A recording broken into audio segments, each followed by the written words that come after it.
How do these branding issues play out in emerging markets? Is there any evidence that poorer consumers value branded goods over less well-known, cheaper offerings? I think if you think about the last 10 years, there's been so much change happening, both with these economies increasingly getting richer and middle class growing. It's also during that same period that the internet has emerged. Both of those things are still having a fundamental impact on the practice of branding. So there is no firm answer to that question. But there is evidence that the less access I have to information, the more likely I am to trust a brand, because it is at least a badge of quality. That's the first important. Once established. Once established. If it's an established brand, it's a badge of quality, and so people will go into it. And some of the great work that FMCG brands have done, people like Unilever, is understanding that, however, price still matters. I can't buy what I can't afford. And so it's still important to take those brands but create affordable versions of them. So I don't think brand is ever, no matter what anybody tries to tell you, a substitute for price. Because people will always be able to work out how much more am I willing to pay for that. And if I don't understand the value, I'm not going to make that purchase.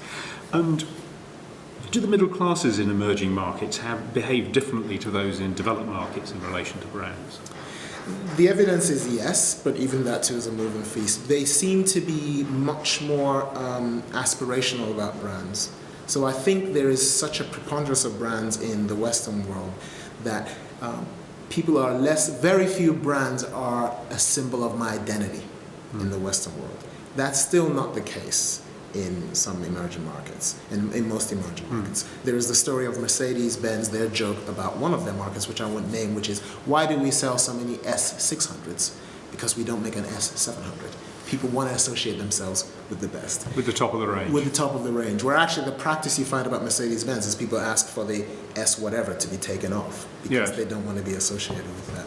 But even that is evolving. In markets like China that 3 or 4 years ago were really identified with status symbols, we're beginning to see some of the luxury brands already beginning to struggle because that market has moved much more rapidly through these. So that's a kind of first stage, as it were. That's a first stage, and the big difference, if in the West we were in that first stage for 30, 40 years, they're in that first stage for 30, 40 months. So it changes very fast. It changes much more quickly. What's an example of a strong African brand? Well, the one you have to talk about when you ask that question is MTN.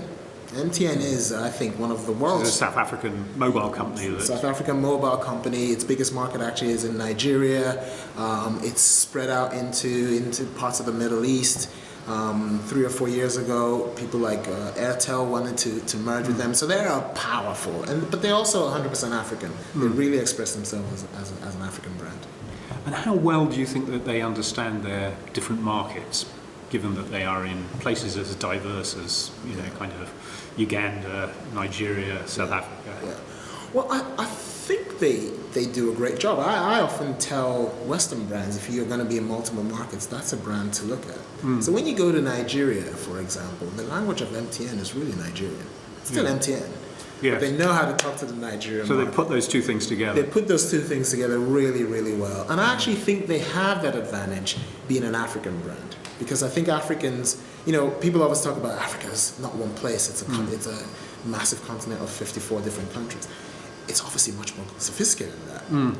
Nigeria is a market of 250 different ethnicities, in Lagos alone, Africans have always been able to deal with a much larger set of diverse factors than Western brands. And working on multiple identities. And working on multiple identities, multiple markets, multiple different being Yoruba, being Nigerian. At the same time, yes. Having relations abroad. Yes. Thinking of yourself as African, Nigerian, Yoruba, from Ido Ekiti, all of that stuff. People can manage all of that really well.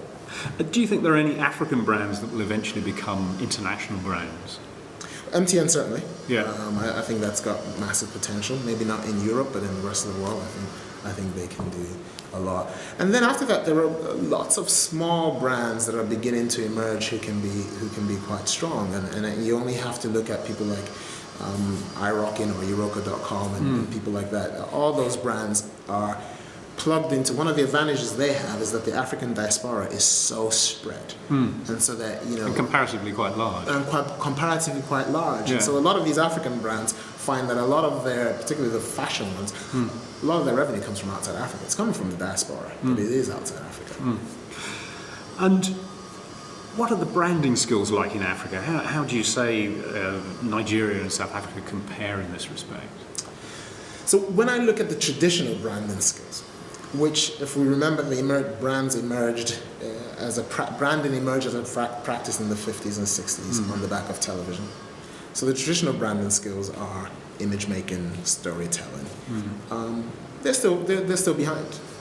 Nollywood has only emerged, so actually in Nigeria the music industry in the past 10 years has really exploded, and the filmmaking industry will get there. But those kinds of skills aren't there. However, I'm not sure those are the modern skills of branding. I think the modern skills of branding are the things we talked about with MTN, being able to understand diversity, but still stand for one thing. Yes, being operating in multiple cultures. As yourself, but still really right in those multiple cultures. Because what social networks have done is turned us all into our own individual units of people. And that's tough for Western brands to get their heads around. How do I not think of people as massive segments, but as individuals? And I actually think those skills are really well manifest in African brands. Coming back to the developed world, who are your current clients and what are you doing with them? We're doing a lot of work with EE, who we helped rebrand. That's the network that supports both Orange and T-Mobile and has its own offering as EE. So we're helping them evolve that. That's just come into the market, so there's a lot more to do there. We continue to work with Skype across the world and help them really cement their position as the leading way in which people do things together when they're apart. So that they remain an important client. And that will presumably develop over time. Yeah, absolutely. And it has developed over time. 3 years ago when we started working with them, they were primarily a desktop service. Now they're on mobiles, they're on Wii games, they're on all sorts of things. So that's a company that we love and that we're tremendously excited about.